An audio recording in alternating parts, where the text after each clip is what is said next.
Comment être invité par ton ambassade et un festival de BD pour représenter ton pays en Uruguay? Comment signer des projets qui collent à 100% avec tes aspirations, genre avec WWF? Comment se lancer en freelance juste après ses études? Comment et où trouver tes premiers clients tout en étant exigeant? Exigeante. Comment partir travailler plusieurs semaines au Brésil? Fanny Blanchet va te partager son parcours de fond en comble pendant toute cette interview. Elle est membre du campus des créateurs nomades, notre programme phare pour accompagner les créatifs à se lancer en indépendant. Et on adore te partager ici les expériences de nos membres parce qu'on les a vus évoluer tout au long de leur parcours et ça te permet de voir que toi aussi tu peux te lancer même si tu as plein de peur ou que tu dis que tu n'as pas assez d'abonnés pour le faire. Et d'ailleurs, si ça te titille de te lancer en freelance, fais le quiz quel est ton profil de freelance. Grâce à ce test, on te recommandera un plan d'action personnalisé. Le lien est dans la description et c'est gratuit. Nous, c'est Clem et Mumu. On s'est lancé 2 défis. Le premier, convertir un autobus scolaire en cinébus, studio de création et espace de formation pour nos projets Les Petits Aventuriers et le campus des créateurs nomades. Le second, c'est t'aider à toi aussi devenir un créateur nomade. Si jamais tu regardes cette vidéo sur YouTube, tu peux aussi l'écouter en podcast sur ta plateforme préférée. Et inversement. Allez, direction la Suisse où on retrouve Fanny. Bonjour et bienvenue Fanny, je suis très contente de t'accueillir dans ce podcast parce que tu es membre du campus des créateurs nomades et tu avances super bien sur ton projet. Je trouve que ton expérience peut en inspirer pas mal. Du coup, ce que je te propose, c'est de te présenter en 2 phrases maximum. Qu'est-ce que tu fais dans la vie? Où est-ce que tu vis? Et toute information qui pourrait être étonnante ou pertinente sur toi. Hello Clem, déjà merci pour l'invitation. Je suis hyper contente d'être ici aujourd'hui avec toi. Du coup, je m'appelle Fanny, je suis illustratrice, autrice de bande dessinée, graphiste et je vis en Suisse où j'ai grandi, où j'habite. Un fait insolite sur moi, c'est que je suis aussi monitrice de plongée. Voilà. Excellent. Et du coup, tu plonges en Suisse? Et du coup, je plonge en Suisse parce que c'est là que j'habite, à côté d'un lac. Mais dès que j'ai l'occasion de voyager, évidemment, je teste tous les points d'eau possibles et imaginables. Ouais. Mais du coup, en Suisse, je plonge aussi sous la glace, dans les Alpes. Alors, raconte-nous un petit peu quelles sont tes grandes victoires de l'année. Qu'est-ce que tu as fait cette année dont tu es fière et que tu aurais accompli ces derniers mois? Pas mal de choses, notamment là je reviens d'un voyage, j'imagine qu'on en parlera après, en Uruguay, donc en Amérique du Sud, où j'ai été invitée pour un festival de bande dessinée, donc invitée par le festival et par l'ambassade de Suisse en Uruguay.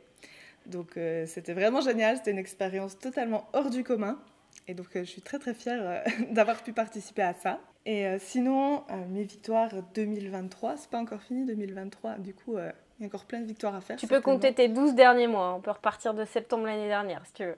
Ouf, septembre l'année dernière. Alors, il y a beaucoup de victoires dans ce cas-là. Bon, alors, depuis septembre 2023, j'ai terminé un master en bande dessinée. Et puis, du coup, je suis en train de travailler sur ma première bande dessinée. J'ai eu mes premiers clients depuis l'année passée. Et notamment grâce au module de formation du campus, dont je fais partie depuis mai l'année passée, je crois. Okay. Quelque chose comme ça. Et donc, j'ai eu mes premiers clients, et notamment des clients dans mes domaines de prédilection qui m'intéressent et pour lesquels on a des valeurs communes, notamment le WWF Youth, donc les jeunes WWF suisse romande, avec lesquels je suis en train de faire le design d'un jeu de plateau. J'ai une autre cliente qui travaille... dans la pédagogie et les neurosciences. Donc voilà, je te disais que je faisais de la plongée parce que notamment, moi je suis quelqu'un qui est animé par beaucoup de sujets différents et je pense que mes 3 pôles principaux, c'est tout ce qui est visuel, artistique. Je suis pas illustratrice pour rien, quoi. Je suis vraiment attirée par ce domaine-là, un peu poétique et fantasy comme ça, mais aussi par tout ce qui est un peu plus scientifique, relation à l'environnement et tout ce domaine-là. Par le voyage aussi, du coup, tout se regroupe et aussi par... la pédagogie, et d'ailleurs c'est pour ça que je suis monitrice de plongée, mais que j'ai aussi animé des workshops de bande dessinée dans des écoles, dans plusieurs écoles depuis l'année passée aussi. J'ai été mandatée pour ça. Et puis donc ce projet dont je te parlais juste avant, qui mêle pédagogie, neurosciences, identité visuelle, création d'univers, c'est toutes des choses qui du coup me parlent beaucoup et puis qui mêlent tous les pôles, mes pôles d'intérêt, et c'est vraiment le feu. feu d'artifice. Donc tu as dit que tu avais rejoint le campus en mai l'année dernière. Qu'est-ce qui te bloquait avant de rejoindre le campus pour te lancer dans l'aventure entrepreneuriale? Je ne savais pas trop par où commencer. Je ne savais pas trop qu'est-ce qu'il fallait faire en premier ou ne pas faire. Et puis, ouais, j'avais l'impression qu'il y avait quelque chose de possible, qu'il y a plein de gens qui y arrivent, donc il n'y avait pas de raison que je n'y arrive pas. Mais en même temps, je n'avais pas les clés concrètes pour le faire. J'ai fait une école d'art. Et puis, justement, ce qui m'a beaucoup manqué, c'était cet aspect concret. Genre, bon, maintenant, comment est-ce que je vais chercher des clients ? Genre, c'est qui ces gens qui ont besoin de graphistes, d'illustrateurs? C'est qui? Comment je fais pour les trouver et savoir lesquels m'intéressent? Et du coup, c'est notamment ça qui m'a fait rejoindre le campus. Et est-ce que tu avais des peurs par rapport au fait de te lancer en indépendante ou c'était quelque chose de naturel chez toi? Alors, je pense que oui, j'avais des peurs et je pense que j'en ai toujours aujourd'hui, même si je regrette pas une seule seconde mon choix. J'avais peur de... peur de manquer, hein, ouais. Comme beaucoup de gens, j'imagine, de manquer de temps et puis aussi de finances, parce que c'est un peu le nerf de la guerre, j'imagine, hein, les finances, l'argent, est-ce que ça va rentrer ou pas? Et c'est pour ça que pour faire cette transition, j'ai un emploi aussi à côté, en tant que graphiste, à un petit pourcentage, pour avoir un filet de sécurité. Et puis, ça me permet de vraiment pouvoir ensuite développer mon activité de mon côté de la manière dont j'aimerais, sans me dire qu'il faut absolument que je prenne tous les mandats qui sont possibles et imaginables, même les trucs qui ne m'intéressent pas du tout, parce que j'ai ce filet de sécurité. Et puis, du coup, comme ça, je construis un réseau puis un portfolio qui me plaît vraiment. Et donc là, tu viens de dire que tu avais un emploi. Est-ce que tu es toujours au même temps? Ton emploi, il était plein temps et du coup, tu es en freelance plein temps. Comment ça se fait, cette transition-là? Parce que c'est quelque chose qu'on vous recommande beaucoup, de ne pas vous mettre dans la gueule du loup direct et de faire une transition justement entre votre filet de sécurité qui peut être l'option du salariat ou toute autre solution. Et du coup, toi, comment tu as planifié cette transition? Alors, au tout début, j'étais à 100% chez eux. Ensuite, je suis partie au Vietnam avec mon copain et à ce moment-là, mon employeur le savait et du coup, j'ai réduit mon pourcentage. Et l'avantage en fait de l'entreprise dans laquelle je travaille, c'est qu'ils ont l'habitude d'avoir des employés un peu partout dans le monde. Et donc, c'était pas un problème, même avant le Covid, avant que ça se démocratise vraiment. Et puis maintenant, en fait, petit à petit, c'est plus... j'ai un contrat fixe, mais en fait, c'est plus sur mandat, dans le sens sur appel. Il y a des moments où il y a beaucoup plus et des moments où il y a moins. Un peu comme un client, en fait, comme un client récurrent. Du coup, c'est vraiment super. Et puis, mon supérieur, on a vraiment ce roulement où il me donne des sortes de missions et puis on a établi un certain temps dans lequel je dois faire cette mission et ensuite la lui rendre et puis il y a quelques retours évidemment. Et du coup, c'est un roulement qui me permet aussi de des fois lui dire ok, j'ai le temps là ou non, j'ai pas le temps là ou ah tiens, dans 3 semaines je serai au Brésil. Si jamais je réponds alors qu'il est 4h du matin pour toi, inquiète-toi pas. D'ailleurs, c'est ce que je lui ai dit il n'y a pas très longtemps parce que je prévois de partir bosser au Brésil dans un mois. Attends, faut que tu me parles de ça. C'est quoi cette nouvelle-là qui tombe du ciel? Oui, donc j'ai décidé de partir un mois solo comme ça au Brésil. Donc je vais faire 10 jours de vacances. Et puis avant et après, je prends mon matériel avec et puis je vais faire mon expérience de ma 2e expérience de digital nomade en Amérique du Sud, en fait, à nouveau. Excellent. Ouais. Donc là, l'Uruguay, ça t'a dit, ok, je vais aller au Brésil et puis... Ouais, ça fait quelques mois que j'avais prévu cette escapade au Brésil, comme ça. Ok. Mais l'Uruguay, c'est vraiment arrivé un peu d'un coup, comme ça, et tout à coup, ça s'est fait. Et donc... Voilà, c'est juste dommage que ça ne soit pas plus proche, comme ça j'aurais pu rester directement là-bas, mais... Tu te lances il y a 1 an en freelance. Quelques mois plus tard, tu reçois un message de l'ambassade ou du festival qui dit « Hello Fanny, on voudrait que tu viennes ». Comment ça s'est passé dans ta tête? Qu'est-ce que tu as ressenti? J'ai effectivement reçu un mail un peu bizarre d'un festival de bande dessinée en Uruguay, dans un français un tout petit peu approximatif, parce qu'il a fait l'effort, mais il parle espagnol. Et d'abord, je me suis dit, mais c'était quoi cette arnaque? Tu sais, c'est un mail, un scam comme ça. J'ai failli le mettre à la poubelle. Et après, je me suis dit, mais c'est bizarre parce que, tu sais, on me demande rien, en fait. On me demande pas d'argent, d'avancer le billet d'avion ou je sais pas quoi. Et du coup, je me suis dit, bon, ok. J'ai été voir sur les réseaux sociaux de l'ambassade, parce que c'était marqué, nous, le festival et l'ambassade de Suisse en Uruguay, on aimerait vous inviter au Montevideo Comics Festival, donc le festival de bande dessinée à Montevideo, pour participer, pour exposer, quoi. Donc j'ai été voir les réseaux sociaux de l'ambassade de Suisse et j'ai vu qu'effectivement, il y avait d'autres gens, d'autres artistes les années précédentes qui étaient allés à ce festival. Donc j'ai quand même envoyé un petit mail à l'adresse officielle de l'ambassade de Suisse pour dire bonjour, j'ai reçu ce mail un peu bizarre, est-ce que c'est vrai? Et là, ils m'ont répondu oui, c'est vrai. Du coup, je me suis dit, oh mince, ça y est, j'ai tout décrédibilisé parce qu'en fait, on m'invite, puis moi, j'y crois pas. Et donc ça, c'est resté en stagnation pendant un bon moment. Donc, j'y pensais pas trop et surtout, j'en parlais pas parce que voilà, pas vendre la peau de l'ours avant de l'avoir tué.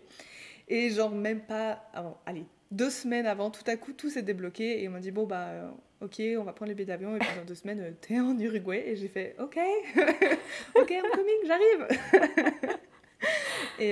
Et du coup, c'est tellement exactement ce que je cherchais en devenant indépendante, d'avoir cette liberté de pouvoir dire, ok, dans 2 semaines, je peux partir 10 jours en Uruguay. Sans que ça pose trop de problèmes logistiques auprès d'un employeur ou des choses comme ça. C'est trop cool. Enfin, je sais pas, oui. ça a dû t'as dû être fière aussi de te dire qu'il t'avait choisi toi parmi les autres illustrateurs suisses. Comment tu t'es sentie vis-à-vis de ça? Alors ouais, j'étais très contente et c'est vrai que j'étais surtout très surprise. Tout à coup, je me suis dit, mais est-ce que je suis vraiment légitime d'aller là-bas? Pourquoi est-ce qu'ils m'ont choisi? J'ai pas eu de vraie réponse ultra claire de pourquoi ils m'avaient choisi moi. Je sais de où ils m'ont trouvé. Ils t'ont trouvé comment? Ils m'ont trouvé parce que je fais partie de l'association LASCA, Swiss Comic Artists Association, donc l'association des auteurs de bande dessinée suisses. Ils ont un site internet sur lequel il y a une page avec tous les membres et puis des petites images et puis des petits descriptifs de chacun des membres. Et donc je sais que c'est par là, par ce biais-là qu'il m'a trouvé. Après, justement, il y a beaucoup de gens sur cette plateforme et puis il y a des gens qui sont là aussi depuis beaucoup plus longtemps et qui ont beaucoup plus d'expérience. Mais visiblement, mon profil leur a plu et donc j'ai un peu stressée au début. D'ailleurs, j'en ai parlé sur le campus et puis là, il y a pas mal d'autres membres du campus des créateurs nomades qui sont venus me dire « Mais ça va aller, s'ils t'ont choisi, c'est que tu mérites d'y aller, c'est qu'ils avaient envie que ce soit toi. » Et ils m'ont bien soutenue et ça, je les remercie vraiment parce que ça aide vraiment. Et du coup, j'y suis allée en ayant un petit peu peur quand même de pas savoir où j'allais atterrir, mais ça s'est super bien passé. Ouais, alors qu'est-ce que tu as retenu de ton expérience là-bas? Alors, j'ai fait des super rencontres avec d'autres artistes internationaux. C'était vraiment une équipe très, très chouette, très soudée. On aimerait beaucoup se revoir, chacun les uns dans les pays des autres. Et puis éventuellement, s'aider les uns les autres à se faire inviter dans d'autres festivals chez nous. C'est vraiment un super point positif, dans le sens où je me rends compte que ce genre d'événement, c'est vraiment l'occasion d'aller rencontrer des gens du même milieu que toi, qui ont les mêmes problématiques, le même métier, ou qui sont dans des univers totalement différents. Ce qui était même d'ailleurs pas mal le cas, parce qu'en Uruguay, en Amérique du Sud, je crois, de manière un peu générale, c'est très influencé par la culture BD et US, donc plus comics, plus super-héros. Et du coup, ceux qui venions d'Europe et qui étaient plus d'un univers de la tradition franco-belge, quoi, même si ça évolue beaucoup, il y a quand même ce pilier-là, c'était c'était très différent pour nous. Et du coup, c'était vraiment très chouette de découvrir aussi une autre manière de voir la bande dessinée. Même si, de loin, évidemment, on connaît les comics US et puis on connaît un peu l'histoire, mais d'être confronté à vraiment un public qui est à fond là-dedans, dans une Comic-Con, en fait, et pas dans un festival BD comme on a en Europe, c'était vraiment chouette. Moi, j'ai trouvé ça super comme expérience. C'est trop fou quoi, que tu te retrouves à l'autre bout du monde comme ça et que tu aies cette immersion avec plein d'autres personnes qui font la même chose que toi en termes de métier. Ça a dû te booster. Et à fond les ballons. Et au niveau ballon. de tes projets, il y a peut-être des personnes qui se disent ok, tu fais de la BD, graphisme, illustration et tout ça. Qu'est-ce que tu as comme type de projet? Qu'est-ce que tu as signé comme type de projet cette année? Qu'est-ce que tu as eu? Ouais, qu'est-ce que tu as fait? Qu'est-ce que j'ai fait? Alors cette année, là je te parlais tout à l'heure rapidement d'un projet plus dans le domaine du graphisme pour le coup là, mais je pense qu'il y aura un peu d'illustration aussi, d'identité visuelle pour un projet qui mêle pédagogie et neurosciences. Donc c'est quelqu'un qui travaille avec des enfants qui sont atteints d'autisme, du spectre autistique, Ok. et qui du coup fait du matériel pédagogique pour ensuite le proposer dans les écoles et puis auprès d'éducateurs, de médecins. Donc là, moi, je suis en train de créer... J'ai créé déjà son logo et puis un peu la charte graphique basique. Et puis maintenant, on va entrer dans une deuxième phase avec la déclinaison de cet univers-là. Donc ça, c'est un projet qui va, je pense, durer quelques temps et qui va être très, très chouette. Et sinon, j'ai aussi 2 autres projets où là, je collabore avec 2 scénaristes, donc c'est 2 projets totalement distincts, qui souhaitent faire publier leurs histoires pour enfants et qui aimeraient faire illustrer leur histoire, un peu entre illustration et bande dessinée, et qui ont besoin du coup d'un univers graphique, de mettre en image leurs personnages, etc. Donc là, j'ai 2 mandats dans ce sens-là, et du coup, c'est vraiment chouette, quoi. Puis il me semble que tu as eu un beau projet aussi avec une association un tout petit peu connue. Est-ce que tu peux nous en parler? Un tout petit peu connue. Ouais, c'est vrai qu'on en avait déjà parlé il y a quelques temps. Donc oui, là j'ai commencé, on a entamé un projet avec une équipe du WWF Youth, donc les jeunes WWF Suisse romande, qui ont un projet de jeu de plateau. Évidemment qui parlent d'écologie, d'écosystème, de développement durable, et puis qui ont besoin de l'identité visuelle de leur jeu, et puis ensuite toutes les déclinaisons, les cartes, le plateau, la boîte, etc. Enfin tout l'univers qui va aller autour de ce jeu, et puis ensuite après évidemment je pense de la communication. Et donc là on a commencé le projet il y a quelques mois. Là c'est l'été, du coup on a un petit peu mis en pause pour le moment, mais ils ont déjà en juin pu faire des tests auprès de différents publics pour voir si le jeu fonctionnait. Ils ont eu beaucoup de retours très positifs sur le graphisme du jeu. Les gens aimaient beaucoup les cartes, donc je suis très contente du résultat, de savoir que ça plaît. Et puis là, maintenant, on est... à partir de mi-août, on va continuer le projet, ouais. Et donc, ils ont... quelques délais, notamment je pense à la fin de l'année de production, et puis trouver des financements aussi, et ils aimeraient aller je crois aussi dans les écoles avec ce jeu. Donc il y a encore pas mal à faire aussi de ce côté-là, donc c'est chouette. Ah, t'es vraiment sur ton vélo, comme j'en parle souvent, tu sais, le démarrage, c'est toujours les premiers coups de pédale les plus difficiles, mais toi, ton vélo, il est lancé, là. On t'arrête plus, ouais, Fanny. C'est ça, je vais bientôt enlever les petits trous, tu sais. Et il y a les personnes qui t'écoutent pourraient se demander, mais du coup, Fanny, comment tu fais pour trouver des clients? Qu'est-ce que c'est ta recette magique pour avoir des contrats aussi cool? Ma recette magique, je sais pas si c'est une recette magique, mais ce qui marche très très bien pour moi, en fait, c'est d'en parler. C'est le bouche à oreille, c'est de semer des graines, de montrer mon travail. Et puis, il y a très souvent quelqu'un qui connaît quelqu'un qui a besoin de quelque chose. J'ai remarqué aussi que en fait, le bouche à oreille, c'est ce qui marche le mieux. Dès que quelqu'un vient par le bouche à oreille ou par quelqu'un qui connaît, la confiance, elle est déjà beaucoup plus grande que quelqu'un qui te connaît pas puis qui te découvre par hasard. T'as le cercle de la confiance qui se met en place, donc quelqu'un qui te recommande, il te donne un petit peu de sa jauge de confiance au client potentiel, et il se dit ah tiens bah oui, si on m'a recommandé, ça veut dire que... Alors que si tu es plus dans la prospection, on ne te fait pas confiance du tout, et tu as tout à bâtir pour qu'on te fasse confiance et développer ta crédibilité. Est-ce que pour toi c'est facile justement d'aller vers les personnes, d'en parler? Est-ce que tu es plutôt introverti, extraverti? Est-ce que c'est un exercice facile pour toi cette approche?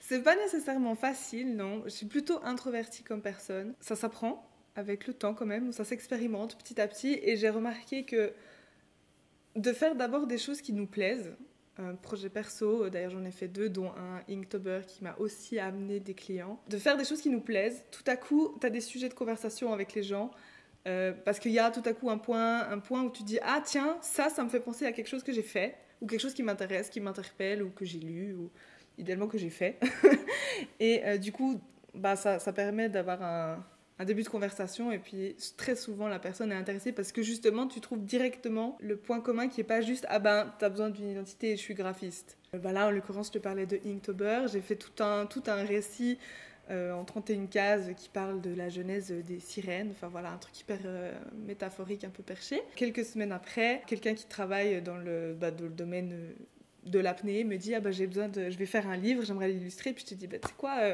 moi j'ai fait tout un truc sur les sirènes, et puis elle fait aussi des shootings photos en sirène, enfin c'est une sirène professionnelle, et elle me dit mais c'est génial, enfin je lui ai montré du coup mon Instagram, et puis elle a dit mais c'est super, dès que mes contenus sont prêts, feu, on y va quoi. On n'a encore pas signé de contrat pour ce projet de livre, parce que elle est encore en train de construire le contenu. Il y aura aussi d'autres intervenants certainement dans ce livre sur les sirènes, et du coup pour le moment c'est en attente, et j'espère que ça va se faire bientôt, parce que c'est un univers qui m'intéresse trop, et puis qui ferait vraiment lien avec ce que j'ai déjà un peu traité. Alors, trop cool. J'espère, je croise les doigts pour que ça se fasse. Trop bien. Finalement, tu as mis en pratique ce qu'on appelle le projet perso, mais dans le campus, je vous en parle de plus en plus sous forme de projet clé pour vraiment bien lier justement le fait que c'est pas juste un projet pour soi, mais c'est un projet qui vous permet de vous connecter au monde extérieur et qui permet aussi de développer tes compétences, de faire ce que tu disais exactement, de te connecter aux autres avec leur visibilité, développer ton réseau et tout. Tu as parlé de 2 projets perso, tu as parlé de Linktober.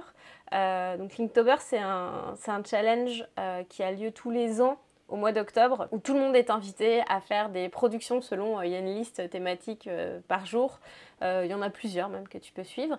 Et l'année dernière, on a lancé dans le campus justement en disant « Allez, c'est Linktober !» Je ne sais plus si c'est d'ailleurs un membre du campus, c'est toi? Non? Si, c'est toi, je crois, qui a lancé l'idée de Linktober. Ouais, je crois que c'est moi. En tout cas, ouais. je me suis dit que j'avais envie de le faire et que ça me stressait de le faire toute seule. Du coup, je me suis dit, bon, vas-y, je vais embarquer les copains du campus. Et il y en a plusieurs qui ont répondu positivement. C'est ça, et on s'est dit, on va faire un équipage Inktober, et il y a eu des super résultats derrière. En tout cas, ça vous a bien boosté. Et du coup, on a renouvelé avec le 36 Days. Et cette année, on va vous remettre sur Linktober parce que ça vous a bien boosté. Alors, pour ceux qui ne savent pas ce que c'est les équipages, parce qu'il y a des personnes qui nous écoutent qui ne savent pas ce que c'est que le campus, les équipages, on vous regroupe pendant 6 semaines ensemble. Vous vous retrouvez une fois par semaine en tant que membre en visio. Vous avez un petit carnet de suivi aussi où vous pouvez vérifier que vous avancez bien. Et nous, on vous regroupe selon les intérêts ou si vous faites un challenge. Et donc là, on avait fait un Inktober, enfin un équipage Inktober. Comment tu l'as vécu à ce moment-là? Parce que tu avais déjà testé avant de faire un Inktober toute seule ou pas? Oui, j'avais déjà testé 2 fois où j'avais réussi, mais avec du retard.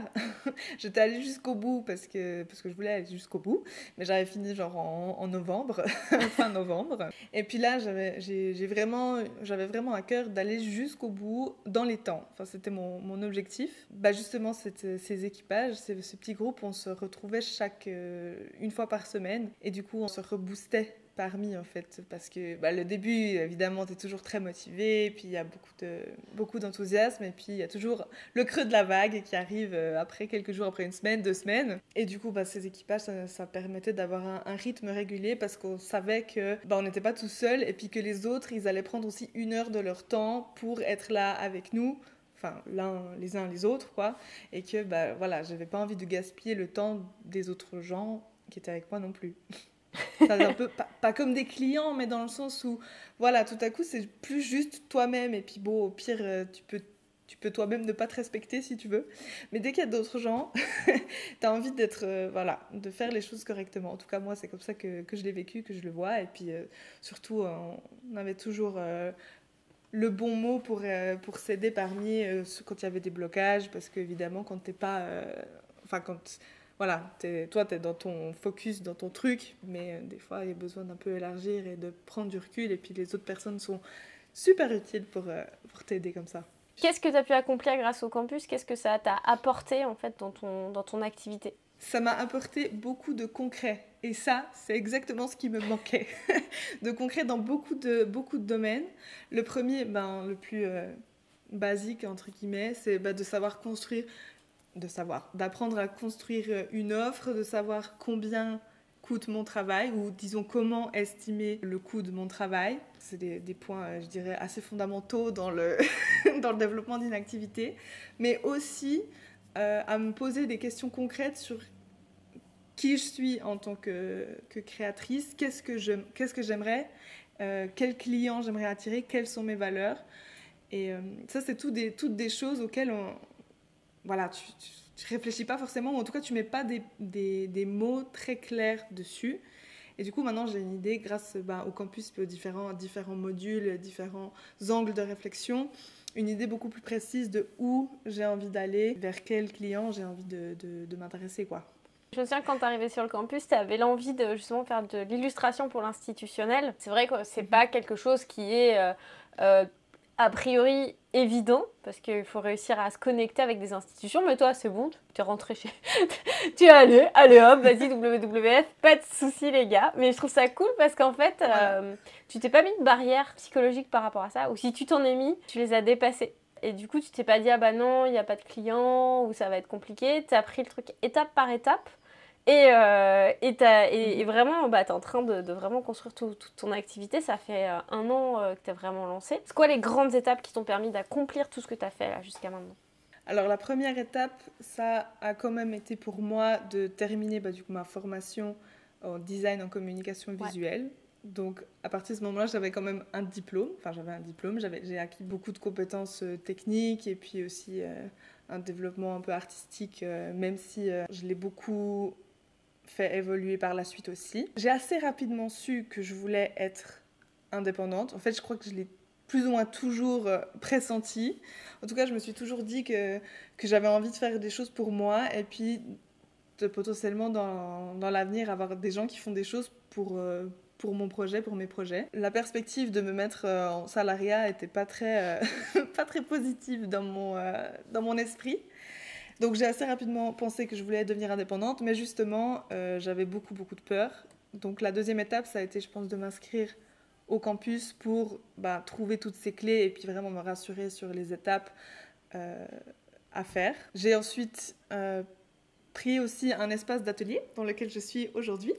Et ça m'a aussi permis de sortir de chez moi, entre guillemets, de sortir de mon espace privé pour faire un espace professionnel où j'ai tout mon matériel à cet endroit-là, et ce qui me permet aussi du coup d'accueillir mes clients, et je me sens vraiment beaucoup plus à l'aise, enfin je me sens à l'aise tout court de faire ça ici. Je ne l'aurais pas fait chez moi depuis ma chambre ou mon bureau. Et donc ça, c'était aussi une grande étape, je pense, dans mon activité, parce que du coup j'avais aussi un loyer à payer, j'ai un loyer à payer pour ce lieu-là, et du coup ça me booste aussi à trouver des fonds pour payer toutes les charges qu'il y a.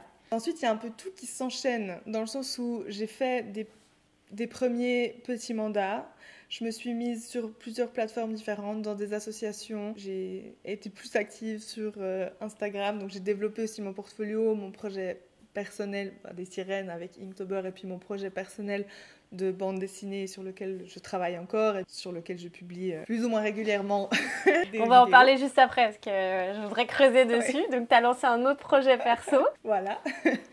Et donc voilà, ça c'est des étapes qui font que j'ai installé aussi une routine où je me force. Enfin, c'est pas que je me force, mais que j'ai installé une routine, une discipline. Voilà, c'est pas que je me force, c'est de la discipline. Pour aller, pour aller passer toutes mes journées à mon atelier et puis avoir des choses précises à faire. Et du coup, ensuite, les mandats sont venus petit à petit, les uns après les autres. Des fois plusieurs en même temps, des fois pas du tout, rien pendant un moment. Et je crois que ça, c'est le challenge de tous les freelances. Comme ça c'est jamais... Surtout le mois d'août. Mais du coup, mon mois d'août, il est assez... Non, il est assez rempli. En plus, j'ai déménagé. Du coup, enfin voilà, puis je reviens d'Uruguay. Non, là, c'est assez rempli, le mois d'août. C'est pour ça que je peux prendre 10 jours de vacances en septembre pour aller au Brésil. Trop bien. Par rapport à quelqu'un qui a envie de se lancer et qui serait un peu comme toi, qui dit j'aimerais bien être indépendant ou indépendante, je sais pas trop comment m'y prendre, c'est quoi tes 3 meilleurs conseils à lui partager? Assure un petit filet de sécurité, quelque chose qui fait que tu as un petit coussin comme ça, tu peux prendre des risques et si quelque chose ne fonctionne pas au moment où tu penses, à ce moment-là, au moment T, eh ben, tu as un filet de sécurité. Parce que je pense que sans filet de sécurité, il faut vraiment avoir beaucoup de culot. Après, j'admire vraiment ceux qui le font comme ça. Mais sans filet de sécurité, je pense que tu as moins la possibilité de prendre des risques. Enfin, disons que tu t'autorises moins de risques. Première chose. Le deuxième, c'est de prendre le temps de réfléchir à qui on est et qui on a envie d'être pour le monde de l'entrepreneuriat, de la création, pour le monde en général, pour ses clients. Qui est-ce que j'ai envie d'être ? Parce que même si je ne le suis pas encore aujourd'hui, c'est vers ça que j'ai envie de tendre. Et du coup, je vais tracer mon petit bonhomme de chemin en ayant toujours cet objectif-là en vue, même si souvent ça prend des chemins plus ou moins sinueux et ils sont jamais très droits. Mais comme ça évite de tout à coup prendre des mandats random parce qu'on ne sait pas trop quoi faire et puis qu'il y a ça qui se présente et puis qu'en fait ça nous emmène vers quelque chose qui ne nous plaît pas et puis à terme ça peut même peut-être, je sais pas, nous dégoûter du métier. Et puis troisième conseil, c'est un conseil que je vais me dire pour moi-même aussi, c'est de pas trop se prendre la tête. De pas trop non plus réfléchir et puis d'un moment donné se dire mais en fait j'ai envie d'être indépendante, j'ai envie d'avoir cette liberté là. 98%, 98% de la population ne le fait pas, alors moi j'y vais parce que c'est ça que j'ai envie. Trop bien, ça j'adore.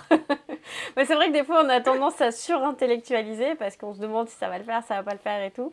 Puis en fait tu peux pas avoir de réponse tant que tu passes pas à l'action. Et est-ce que tu as un coup de cœur sur le campus, quelque chose que tu apprécies particulièrement entre les cours, la boussole, le feu de camp, les équipages? Est-ce que tu as eu un élément coup de cœur? La boussole, j'aime beaucoup pouvoir poser mes questions tout à coup quand j'ai un blocage. En plus vous répondez super rapidement, enfin sur des délais très courts et du coup c'est vraiment chouette. La dernière fois que j'ai posé des questions, il y avait plein de réponses pertinentes qui m'ont bien aiguillée, donc ça c'est vraiment chouette.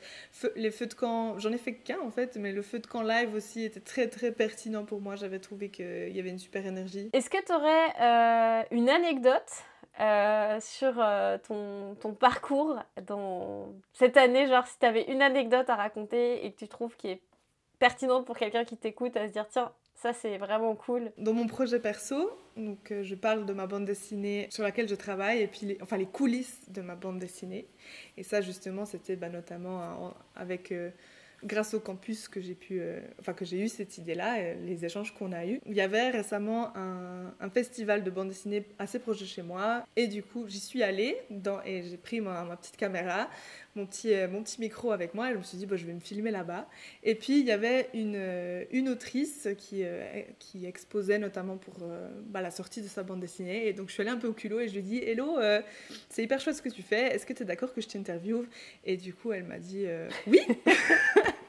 Et donc j'ai fait mon premier interview comme ça, j'avais jamais fait ça de ma vie et c'était super et les gens ont beaucoup aimé ensuite découvrir, ceux qui ne la connaissaient pas de la découvrir et puis ceux qui la connaissaient d'écouter ce qu'elle avait dit pendant mon interview. Maintenant on est devenus amis, du coup c'est chouette. Donc voilà, l'anecdote de cette année. Elle m'a aussi donné pas mal de conseils pour moi, pour la suite et sur la bande dessinée de manière générale. Donc en fait, ça c'est via ton projet perso, on va en parler un petit peu plus. Est-ce que tu peux nous en parler un petit peu plus? Qu'est-ce que c'est que cette BD? Comment c'est venu? Parle-nous de ça, en détail, là je veux tout savoir. C'est une autofiction, donc c'est une autobiographie avec un peu romancée, on va dire, sur une expérience que j'ai eue avec mes parents quand j'étais ado, avec notre ami qui est un de nos amis qui est kényan, donc qui habite au Kenya et qu'on a rencontré lors d'un safari photo parce que mon papa fait de la photographie animalière.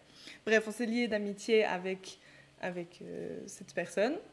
Et on est allé plusieurs fois le voir au Kenya et ensuite mes parents ont décidé de l'inviter aussi en Suisse. Il nous a fait découvrir son pays, on avait envie de lui faire découvrir le nôtre. Et là, on s'est heurté à beaucoup d'obstacles administratifs et politiques de manière générale parce que c'est très difficile d'obtenir un visa touristique pour un Kenyan, disons, de classe moyenne, enfin normale quoi, pour venir en Suisse, dans l'espace Schengen de manière générale. Et j'ai trouvé ça assez choquant. Sur le moment, on ne s'attendait pas à ce que ce soit si compliqué. J'ai envie d'en parler dans mon projet dans ce projet de bande dessinée, dans une bande dessinée. Donc j'ai beaucoup travaillé sur le scénario, sur comment j'avais envie de le raconter, graphiquement comment est-ce que j'ai envie de le montrer. Ça m'a pris beaucoup de temps. Et je me suis rendu compte qu'en fait, les gens, quand ils lisent une bande dessinée, ils savent pas en fait le temps que ça prend et puis quels sont les enjeux qu'il y a derrière chacune des cases que tu vas regarder, que tu vas lire.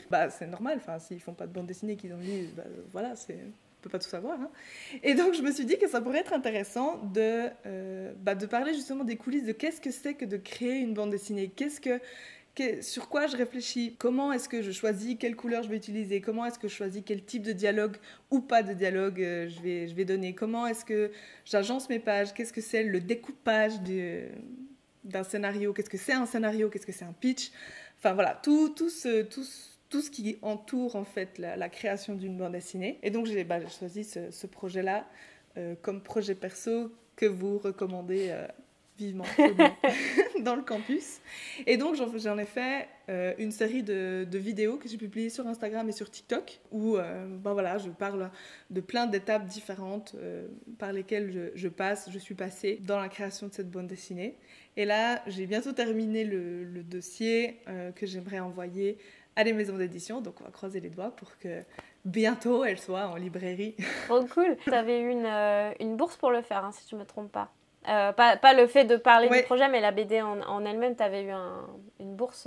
J'avais eu un petit financement d'une institution dans ma région. Justement, ça c'était aussi une assez jolie victoire parce que ils reçoivent pas mal de dossiers, puis tous les temps de temps, l'institution attribue un certain montant à plusieurs projets.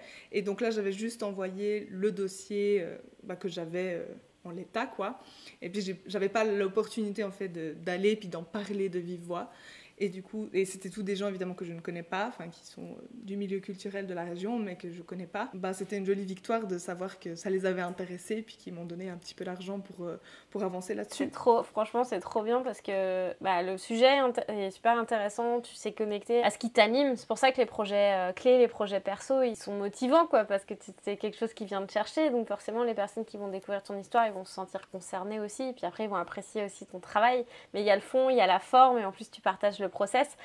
Tes reels, c'est super intéressant quand tu partages l'histoire, ils sont hyper dynamiques. Je vous invite vraiment à aller voir le compte de Fanny, compte Instagram de Fanny, ou son TikTok en fonction de où vous êtes. Mais c'est super intéressant parce qu'on apprend des choses justement sur tout l'univers qu'il y a derrière. Et quand tu partages ton process, il y a des personnes, tu le sais pas tout de suite, mais ça va peut-être allumer une petite lumière dans leur tête et puis dire tiens, Fanny, elle fait de la BD, c'est vrai, machin. T'avais eu des retours par rapport à tes vidéos? T'avais eu des personnes qui étaient venues commenter ou échanger avec toi suite à ça? Oui, j'ai eu beaucoup de retours très positifs de gens qui sont pas du milieu et qui connaissent, qui découvrent vraiment pas mal de choses. J'ai aussi beaucoup de retours positifs sur ma manière d'amener les choses. Et donc ça, c'est aussi une jolie victoire parce que c'est vrai qu'au début, j'avais un peu peur de me montrer à la caméra et puis de discuter, de me poster moi sur les réseaux sociaux. C'était une peur que j'avais et que du coup j'ai surmontée et j'ai eu beaucoup de retours positifs par rapport à ça, donc c'est très très chouette. Après, j'ai pas eu encore de mandat ou de travail lié à celui-là, lié directement à ça, mais comme je disais aussi une autre fois sur le campus, il faut semer des graines et puis on sait pas trop quand, on sait pas trop pourquoi, mais souvent ça pousse quand même. Il y a des belles fleurs qui poussent et donc c'est quelque chose qui m'anime et puis j'y vais et puis je suis sûre que d'une manière ou d'une autre, ça portera ses déjà fruits. Peut-être que ça va juste aussi intéresser une maison d'édition qui va tout à coup pouvoir voir le process par lequel je suis passée et puis du coup se dire c'est intéressant. Surtout qu'en plus, si tu fais ça, puis que tu sais jamais, avec les réseaux sociaux, il peut y avoir une vidéo qui devient virale, tu peux avoir un moment où l'algorithme te pousse et toi, tu auras déjà monté une petite audience, ce qui fait que une maison d'édition qui sait que tu as une audience, elle sait qu'elle va vendre derrière. Donc, elle a aussi t'as aussi cette carte à jouer qui est intéressante. Après, c'est pas forcément que pour ça, mais tu as ce point-là qui est hyper intéressant à prendre en compte parce que tu développes ta visibilité, tu montres tes compétences, tu montres aussi que tu es experte dans ce que tu fais. Et surtout, ça t'a pas amené direct un client, mais t'es quand même passé devant la caméra. Donc, t'as fait une victoire sur toi-même. Voilà. Et ça...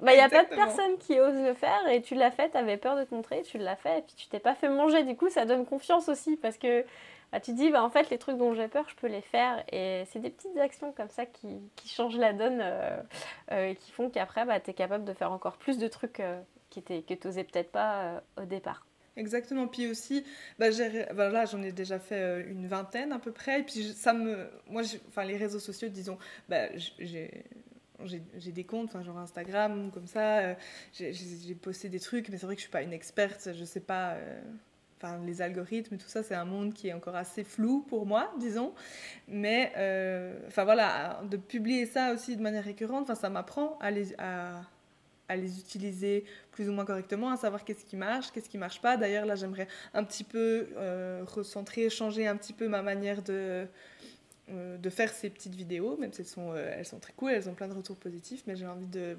changer un tout petit peu de point de vue, puis d'expérimenter d'autres choses aussi. Et du coup, de faire ça, ça me permet d'apprendre aussi beaucoup, en fait. Et puis d'apprendre aussi comment tourner, comment monter, comment... c'est des compétences que tu acquiers après qui peuvent même être utiles pour des clients où tu vas partager ton process et tu peux même leur vendre des vidéos qui montrent le process de création. Et du coup, eux, ils ont du matériel marketing aussi pour... marketing de brand content là, je sais pas, pour WWF, je dis n'importe quoi, hein. Mais t'aurais pu filmer ton process créatif, leur préparer des reels et les vendre aussi dans ton package, genre en mode je vous produis aussi du contenu que vous pourrez utiliser sur vos réseaux. Bon là je vais un peu plus loin dans le délire, mais c'est des choses que... Voilà, non, on est stratosphérique. Mais il faut être stratosphérique sur le campus, je vous invite à être stratosphérique. Et est-ce que tu t'attendais à tout ça quand tu as rejoint le campus, tu t'es dit il va se passer tout ça dans ma vie en 12 mois? Non. Non, vraiment pas. En fait, c'est pas que je m'en rends pas compte, mais tant que... Tu sais, là, on en discute et du coup, je mets des mots dessus et je réfléchis à toutes les étapes par lesquelles... tout ce qui s'est passé. Et là, tu dis, ah oui, quand même. C'est vrai. Mais quand t'es juste dedans, c'est les choses les unes après les autres. Puis c'est pas que c'est normal parce qu'on célèbre les petites victoires, mais c'est que c'est plus de la routine où tu fais les choses et tout à coup, de prendre le temps de se dire, attends, mais qu'est-ce que j'ai fait ? Qu'est-ce qui s'est passé pendant cette année ? Là, je me dis, waouh, en fait, il s'est passé vraiment beaucoup de choses vu de l'extérieur. Et du coup, non, je m'y attendais pas. Et je suis très contente de... Je crois que j'avais pas beaucoup d'attentes, à part que j'avais envie de rentabiliser mes différents investissements sur le moment, ce qui a été fait très vite. Après, j'avais pas d'autres attentes particulières. Et puis...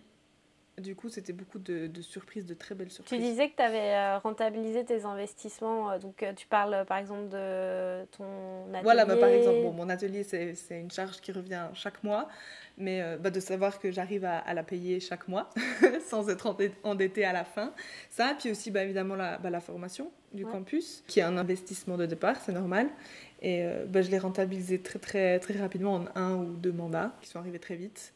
Et puis là, je prévois bientôt aussi de me racheter du matériel informatique et puis aussi d'autres choses comme ça. Donc là, je suis en train de prévoir mes petits budgets pour pouvoir faire ça bientôt. C'est cool de savoir que tu as rentabilisé le campus aussi rapidement. Tu as investi en toi, mais qu'au final, le campus t'a pas finalement, t'as rien coûté vu que... Il m'a pas coûté mon budget. De loin, pas du tout. J'espère que tu as fait l'effet inverse plutôt. Est-ce que tu avais hésité justement d'un point de vue financier ou d'un autre point de vue à rejoindre le campus ? Ça avait été une question, ouais. Oui, sur le moment, mais pas pendant très longtemps. J'avais un petit peu d'argent de côté.